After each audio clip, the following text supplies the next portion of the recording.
comes to beloved master. I am Sudha Madhuri. Now I am going to tell you a story from the books of Lalaji Maharaj. The story has a deep meaning and it symbolizes the truth of our existence. Now listen to this great and exciting story. Once there existed a kingdom.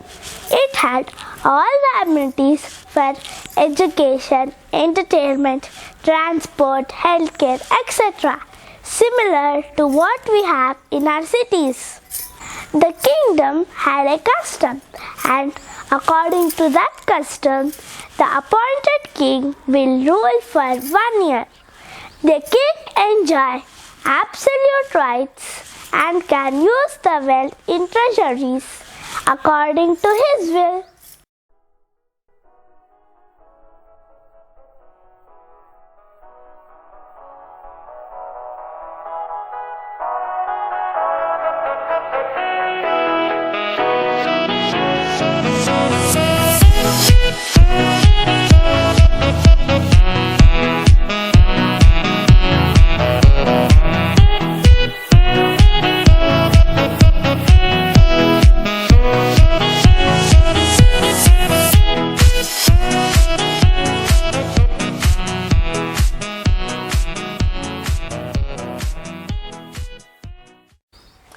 After 1 year, the king will be dethroned. He will have to leave the palace and everything else. He will be taken alone to the forest, which is on the other side of the river, and be left there. Another person will be appointed as the king. The new king who was appointed this time was a wise and an intelligent man. He sat on his throne and inquired from his ministers about the custom and the time-honored practice there.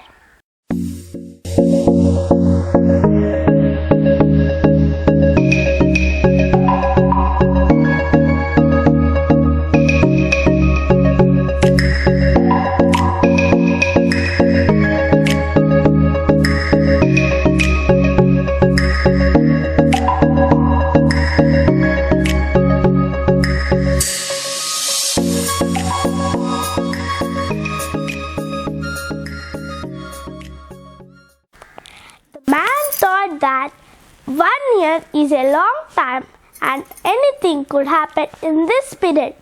He took the responsibility of ruling the place and started to work with all the sincerity and required care. He was fair in ruling but never forgot the 1 year period. He never bothered about his personal comforts. He banned all the entertainment in the kingdom.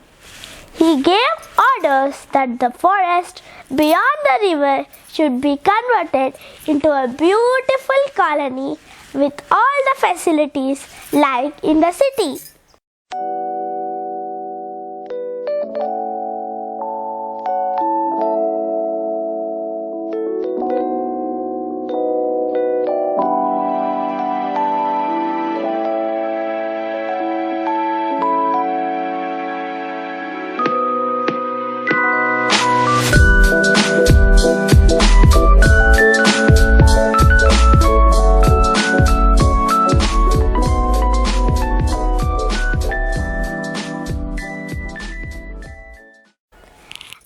Material and men capable of work were sent to the forest to complete all the arrangements within a year.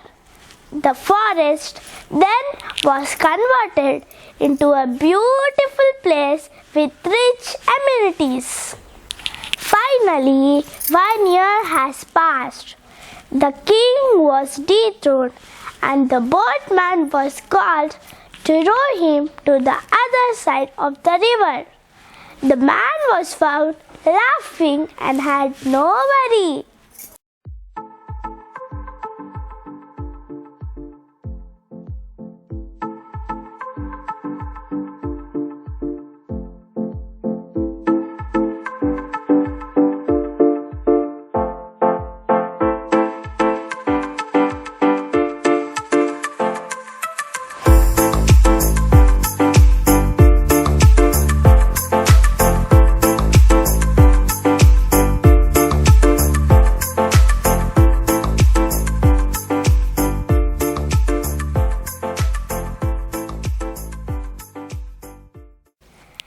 old man said that every year when he was taking the dethroned kings to the forest, they used to weep and cry in agony. But now he is seeing a king who is laughing. The man replied that the earlier kings were all drowned in their pleasures and they never bothered about their future.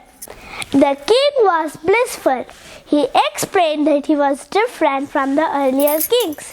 He stopped all the useless activities. He abandoned entertainment. He made proper use of his time, the 1-year rule.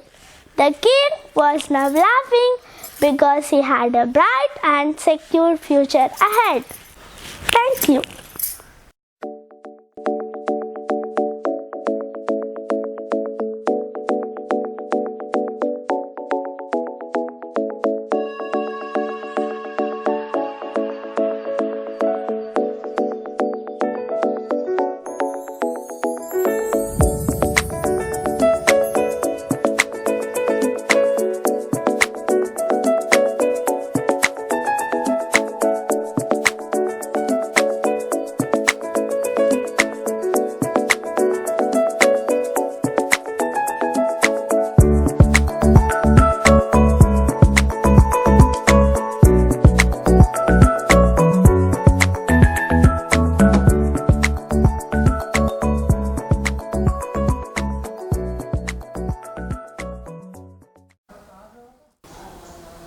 Pranams to beloved Master. I am Ravi Srinivas. I am Heartfulness Volunteer. I consider it as a privilege to share my views with you all. It actually deepens my understanding as well. Our missions literature, they are like mirrors. They indicate our growth. And year after year, we get better insights into them. Just as a bird flies on both the wings, we need to exert for our material welfare and also spiritual welfare.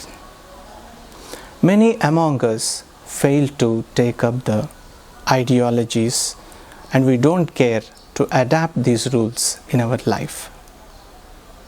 According to Lalaji Maharaj, following the rituals and customs is not religion at all. Good temperament, open-mindedness, feelings of sympathy, love, and equality for all others constitutes the religion. Now, let us study the meaning conveyed to us from this story.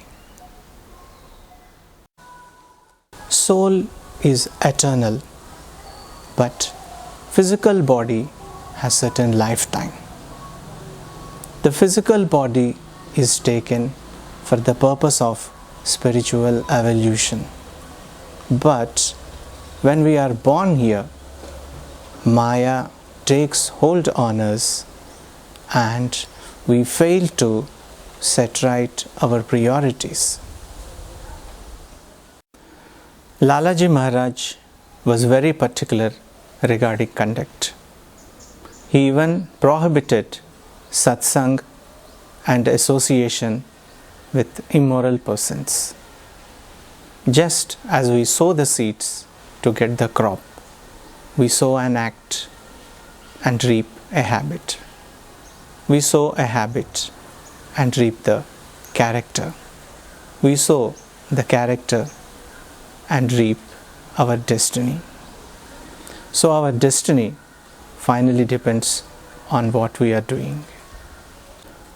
Lalaji Maharaj says, without having honestly earned food, our spiritual experiences will go wrong. Lalaji Maharaj was not against earning money by honest means, but he insisted it on using for others. Our home and family is like the training center.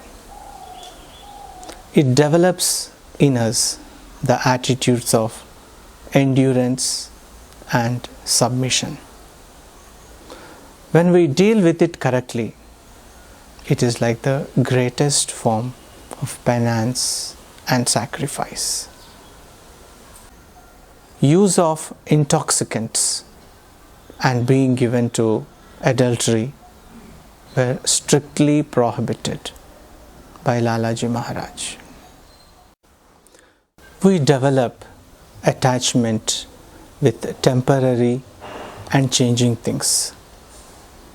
We assume that we are the body, this is my wealth, this is my house, I am so and so in society. But during death, we leave all these, and our spiritual growth becomes the richest asset which comes with us. Lalaji Maharaj says, an atheist is not one who does not believe in God, but the person who harms his physical, mental, and spiritual existence is an atheist. The concept of moksha, mukti, janmarahityam, atma sakshatkaram, bhagavat sakshatkaram, bhagavat laya, these are all introduced as a tradition in our culture.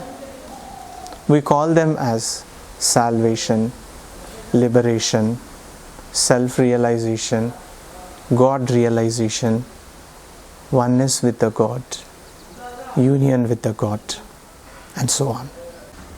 Selfless service contributes to our spiritual growth. We think we are dealing with others, but actually we are dealing with our own self. We come across in spiritual literature that at higher levels of conscious, we'll be able to identify ourselves with God and everything else in His creation. Lalaji Maharaj clearly directed that company should be kept only with those whose hearts are brimming with love for God, and company of those who can influence others with the love of God. It is great and grand to conquer the external nature, but still grander it will be to conquer the internal nature. It is grand to know the laws that are governing planets and stars, but infinitely grander it will be to know the laws that are governing our passions, our feelings, our willpower. And more importantly, we should know the spiritual prospects that are offered by this human life.